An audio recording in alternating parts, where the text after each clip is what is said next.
ఎలా ఉండబోతుంది ఎమ్మెల్సీ ఎన్నికలు అంటే ఇది రసవత్తరంగా సాగుతుంది కదా, అటు ఇటు కూడా జంపింగ్స్ని శిబిరాలు ఏర్పాటు చేసుకోవడం ఇవన్నీ చేస్తున్నారు కదా. మోర్ ఎవర్ అండి, మాకు కర్నూలులో లాస్ట్ టైం కూడా శిబిరాలు మేము చేయలేదండి, వాళ్ళు చేసుకున్నారు కానీ మేము చేయలేదండి అప్పుడు. ఇప్పుడు కూడా ఎవరు చేయరండి. మోర్ ఎవర్ ఆలగడ్డలో మేము ఎవరం శిబిరం అనేది పెట్టమండి. మా వాళ్ళు ఆ రోజు పొద్దున్నే అంటే పోలింగ్ 17వ తారీఖు అంటే 16 ఉదయం రమ్మంటే వస్తారండి. అందరికీ ఓటింగ్ ఎట్లా చేయాలా అది మన బ్యాలెట్ పేపర్ పెట్టేసి ఈ విధంగా చేయాలని చెప్పడం వరకే ఉంటుందండి. ఆ రోజు మనతోటి ఉంటారు, 17 పొద్దున ఓటేసి మళ్ళీ వెళ్ళిపోతారండి. శిబిరాలు లేకపోతే ఇప్పుడు అందరినీ కూడా జంపింగ్ గోపీలు అవుతున్నారు, గోడ మీద పిల్లలు అయిపోతున్నారు కదా అందరూ, అటు నుంచి ఇటు నుంచి. గోడ మీద పిల్లలు లేరండి ఇప్పుడు ఇక్కడ. అంటే ఈ ప్రాంతంలో కొంచెం తక్కువే అండి, మా ప్రాంతంలో కొంచెం తక్కువే. మొత్తం మీద అయితే మీరు విజయం సాధిస్తామంటున్నారు. ఖచ్చితంగా సాధిస్తామని నాకు. మీ పాత్ర ఏమిటి ఎమ్మెల్సీ ఎన్నికలకు సంబంధించి? ఇప్పుడు మా దగ్గర ఉన్నాయి, ఇప్పుడు మా దగ్గర 98 ఉన్నాయండి, అంటే ఇంక్లూడింగ్ ఎమ్మెల్యేతో కలిపి 98 ఉన్నాయండి. ZPTC, MPTC, councillors and MLA.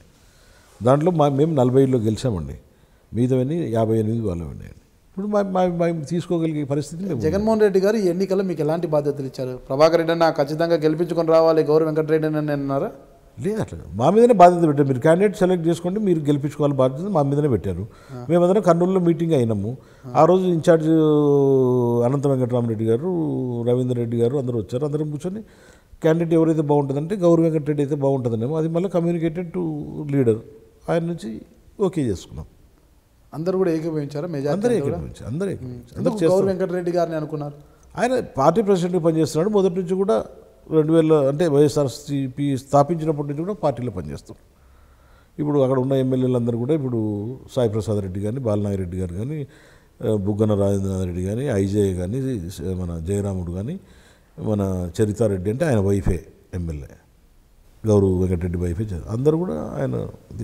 ఇప్పుడు రాజకీయంగా తీసుకుంటే అక్కడ శిల్పా చక్రపాణి రెడ్డి గారు కావచ్చు, భూమా నాగిరెడ్డి, టీజీ వెంకటేష్ వీళ్ళంతా కూడా టీడీపీలో ఉన్నారు, బలంగా ఉన్నారు, ఆర్థికంగా బాగా స్థితిమంతులు వీళ్ళంతా కూడా. వీళ్ళ ఆర్థిక బలం ముందు వైసీపీ బలము నానుతుందంటారా?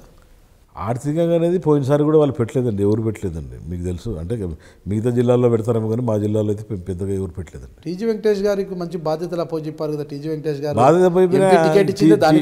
టీజీ వెంకటేష్ గారికి అప్పచెప్పిన బాధ్యతలు ఇప్పుడు ఆయన కార్పొరేషన్ ఎన్నికలు జరగలేదు, కార్పొరేషన్ జీరో. ఇప్పుడు కార్పొరేషన్ లేదండి ఇప్పుడు. అంటే మనకు కర్నూలు కార్పొరేషన్ కాకపోయినా బాధ్యతలు ఎమ్మెల్సీ ఖచ్చితంగా గెలిపించుకోవాలి. ఇది ఉండొచ్చు, పెట్టుకొని కూడా ఓడిపోతే అది ఒక బాధ్యత పెట్టడు, బాధ్యత తీసుకోవడం అంటలేను. ఎవరు ప్రయత్నం వాళ్ళు చేస్తారు. గెలుపు ఓటమి అనేది ఆ తర్వాత ఓటర్ నిర్ణయిస్తాడు. అది వాళ్ళు గెలవాలని వాళ్ళు ప్రయత్నం చేస్తారు, మేము గెలవాలని మేము ప్రయత్నం చేస్తాం. లోకల్ బాడీస్లో మొత్తం కూడా డబ్బుమయం కదా, అంత మొత్తం కూడా శిబిరాలు మెయింటైన్ చేయడము, శిబిరాల్లో అభ్యర్థులు ఎంపీటీసీని, జెడ్పీటీసీని వీళ్ళందరినీ కూడా తరలించడము, వాళ్ళని కొనుగోలు చేయడం, వారి ద్వారా ఓట్లు పొందడం. అదే నేను చెప్పింది. మేము పోయినసారి కూడా ఎక్కువ వెయిట్ ఎక్కువ ఉంది కదా. టీజీ వెంకటేష్ గారు, భూమా నాగిరెడ్డి వీళ్ళంతా కూడా బాగా ఆర్థికంగా బలంగా ఉన్నారు. మీ వైపు చూస్తే ఆర్థికంగా ఎవరు చూడరండి. నేను చెప్పేది ఆర్థికంగా ఎంత చూస్తారో వ్యక్తిత్వాలు కూడా అంత చూస్తారండి. వ్యక్తిత్వాలు రాష్ట్రంలో ప్రభుత్వం ఉంది కదా, ప్రభుత్వం ఉన్నప్పుడు కనీసం గెలిపిస్తే ఏదన్నా మేలు జరుగుతుందని ఆశిస్తారు తప్పితే ప్రభుత్వం లేనప్పుడు వైసీపీకి ఎందుకు ఓట్లేస్తారంటారు? వేస్తారండి. ఇప్పుడు ప్రభుత్వం మీద వ్యతిరేకత కూడా వచ్చింది కదండి గత 3 సంవత్సరాలు. ఏం వ్యతిరేకత వచ్చిన 62 ఏళ్ల పాటు ప్రభుత్వం ఉండేది. 2 ఏళ్ల పాటు ఉంటే మాత్రమే 3 ఏళ్ళు చేయింది, 2 ఏళ్లలో ఏం చేస్తారనండి, అది కూడా ఆలోచన చేయాలి కదా.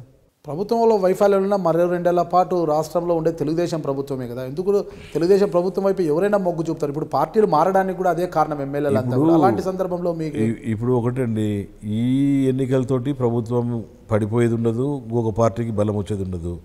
ఎన్నికలు అనేది మనం గెలవాలని ఎన్నికల్లో పోతున్నాం, గెలిచేదానికి అన్ని ప్రయత్నాలు చేస్తాం.